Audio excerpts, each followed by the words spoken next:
Welcome back to Smart News. I'm Paul Pimentel of Smart Communications.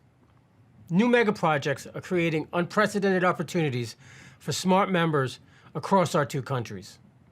In response, SMART and SASME are coordinating to expand travel incentives and benefits available to SMART sheet metal workers. The International is also developing resources to help local unions organize to secure more work for SMART members.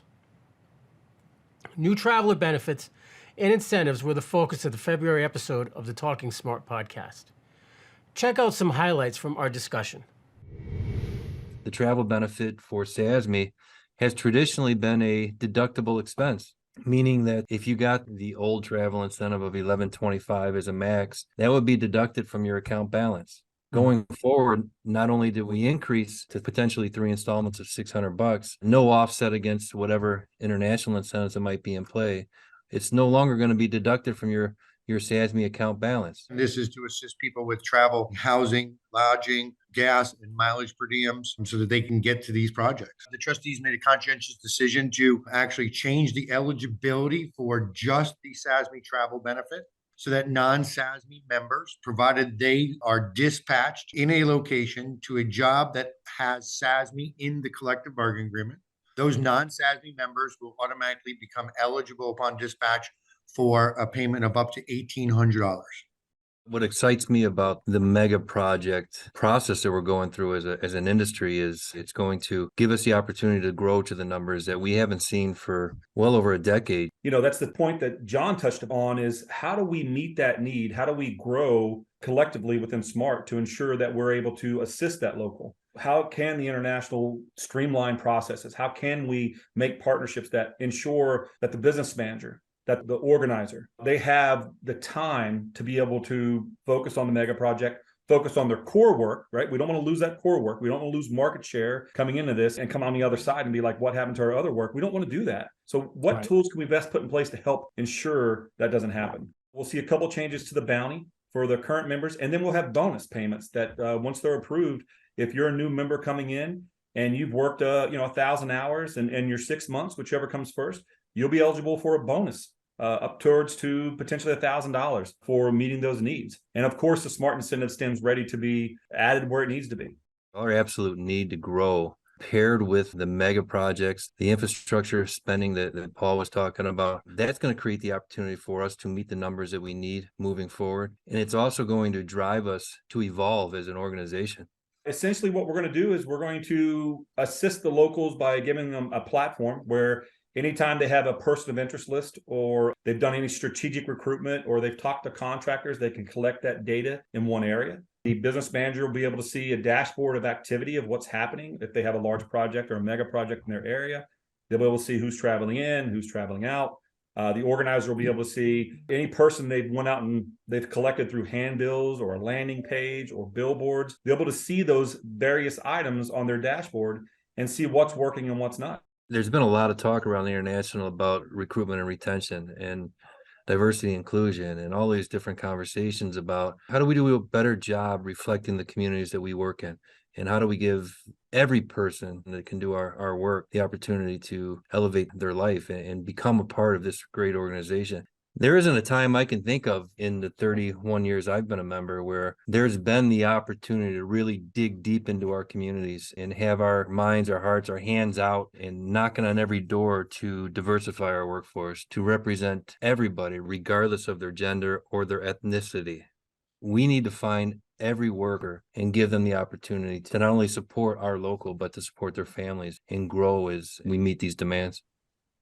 To find out more about these travel benefits, text the word travel to 67336. You can also listen to our new podcast, which highlights additional details at talkingsmart.org. That is talking-smart.org. Smart TD Ohio State Legislative Director Clyde Whitaker joined other SMART members to assist evacuees who found themselves displaced after a 50-car Norfolk Southern derailment on February 3rd, which caused an inferno in East Palestine, Ohio. The derailment and subsequent release of hazardous materials forced residents of East Palestine out of their homes for days. Whitaker and other SMART members brought donations to one of the evacuation shelters for families that had their lives turned upside down by this derailment. This kind of hit home to a lot of us because this is probably the biggest catastrophe that I've seen in 23 years here in Ohio railroading. After 2-3 days of the community being evacuated, we kind of felt that the community is going to need some supplies like water, toilet paper, hats, that kind of thing. And today we came from Cleveland and Columbus and donated a bunch of stuff for the community. Hundreds of East Palestine residents were out of their homes because of the derailment and had to use emergency assistance. They were left with many questions and concerns. We've talked to several of the people from the community here today. They have concerns. A lot of them have smelled the chemicals in the air. Some of them have concerns about going back home because most of them live within 1 mile of the derailment site. People are really concerned about their health, long-term effects. Right now, I've heard stories of fish in the rivers being dead, chickens being dead from the chemicals, that kind of thing. So it's not a good scenario. SMART's news team had the chance to speak with a mother and resident of East Palestine who wished to only be identified as Brett. She'd echoed some of these concerns. It's like an ammonia mixed with a rubbing alcohol smell, and every time the wind blows, you end up smelling it. This mother of two has heightened health concerns because her child suffers from asthma. Because we evacuated Friday, going from my house to my truck to leave to evacuate. My daughter ended up with an asthma flare-up over this, which wasn't even, she was fine up until this point. The accident is being investigated by the National Transportation Safety Board in conjunction with the Smart Transportation Division's National Safety Team. In Ohio, we've been sounding the alarm with FRA on defect detectors for the better part of 6-7 months. And we plan on writing some legislation to push at the State House to make defect detectors regulated in the state of Ohio. That way that holds the railroads accountable, because right now it's a voluntary program. March 5th through 11th is Women in Construction Week, our annual celebration of the SMART sisters who strengthen our industry and our union. Over the course of the week, SMART will highlight the achievements of women in our trade and showcase the life-changing careers available to women across both of our nations. For more, let's hear from members of the SMART Women's Committee. The focus of Women in Construction Week is highlighting women's vital contributions to the construction industry and increasing the visibility of the many women serving as role models. It's about building smart, confident women leaders. Women in Construction Week also serves to raise awareness of the opportunities available for women in the construction industry and emphasize the growing role women play in the industry. Women in Construction Week was founded by the National Association of Women in Construction. It started with 16 women in 1953 and now has more than 115 chapters in 47 states. Launched in 1998, the National Women in Construction Week is held the first full week of March.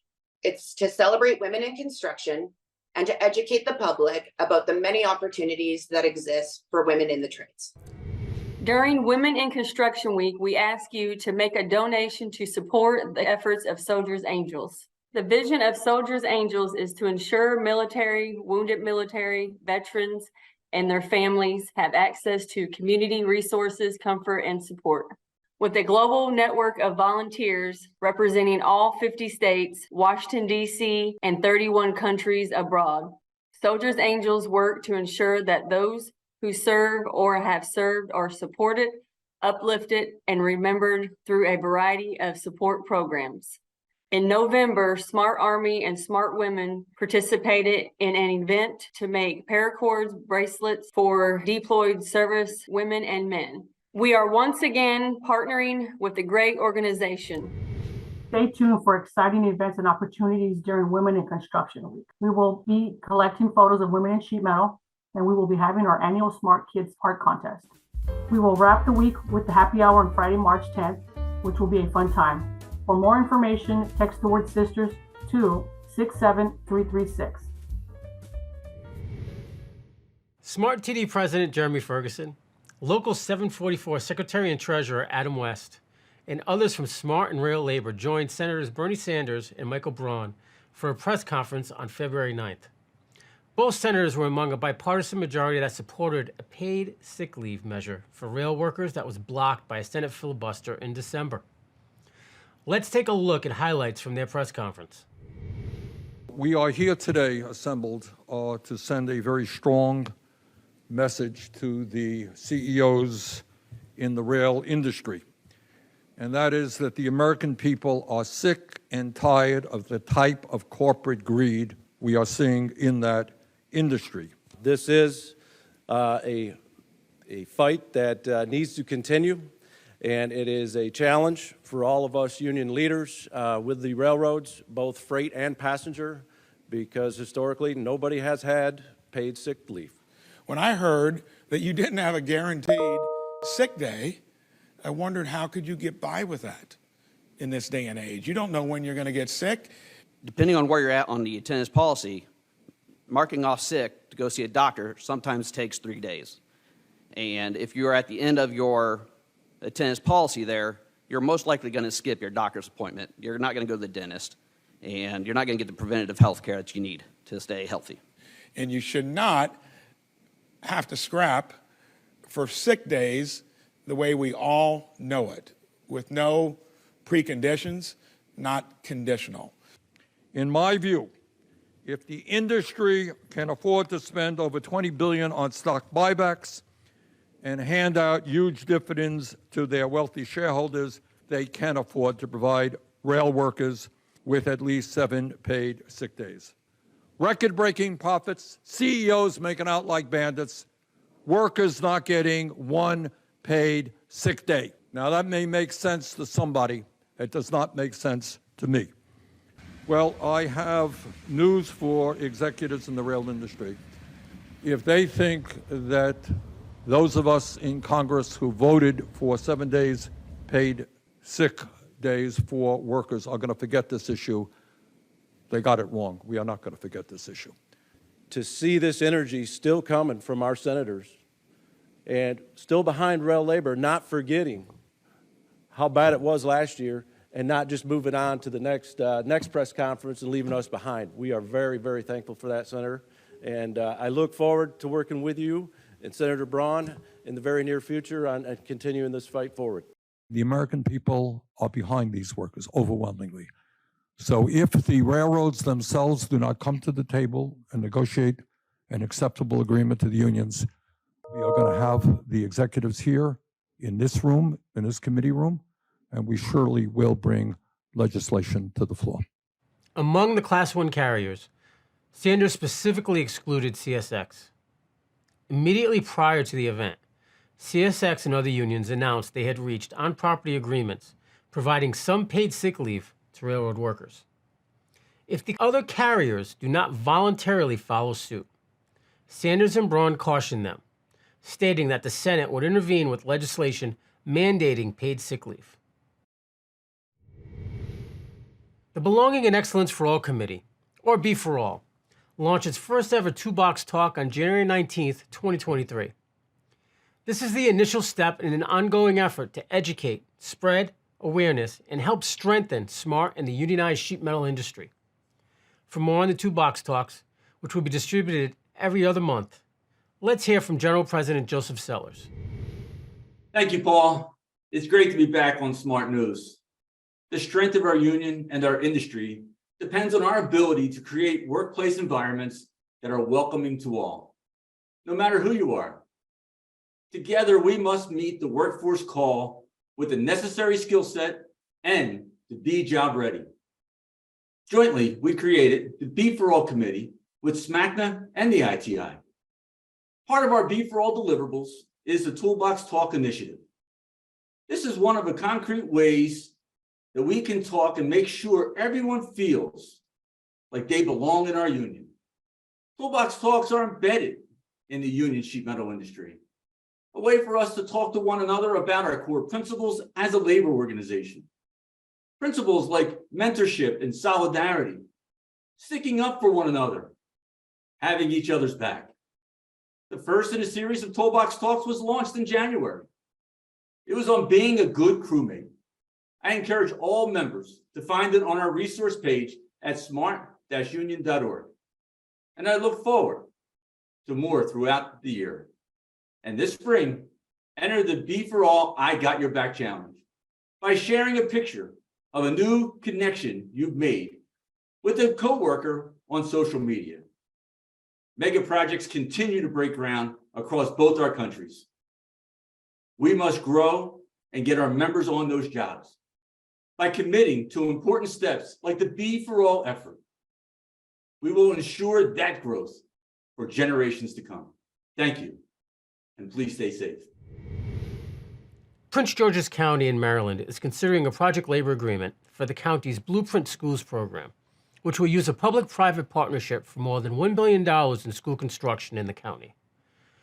The PLA, which has faced opposition from entities like the Association of Builders and Contractors, will be crucial for local SMART members and working families, particularly those from historically underserved communities. Here's our report from a February 15th town hall on the school construction projects in Greenbelt, Maryland.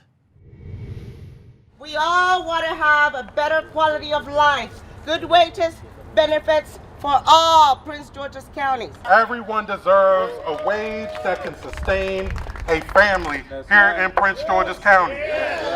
And that applies to our school construction. I'm a Prince George's County resident, and I may have done one job in Prince George's County in over a decade. You know, we want to be able to have an equal opportunity as a Prince George's County resident, union member, to be able to work within the county. One of the greatest ways we can protect Prince George's County residents is through a project labor agreement. It's really huge that we have this because it helps bring the work and the money right back into PG County. We are talking about $1 billion. We say make sure you also center our residents. Make sure you also include labor. Just know that we will be there to support you and continue to push the legislation that is important. So yes, we can. Yes, we can. Yes, we can. Yes, we can. Are we fired up? Yeah. What power do we have? Union power. All right, so we're going to walk in and we're going to remind them what town this is. Could you elaborate more pertaining to as far as the union in these next phases as far as moving forward, and also the project labor agreement? Could you elaborate just a little bit more? Thank you. Okay.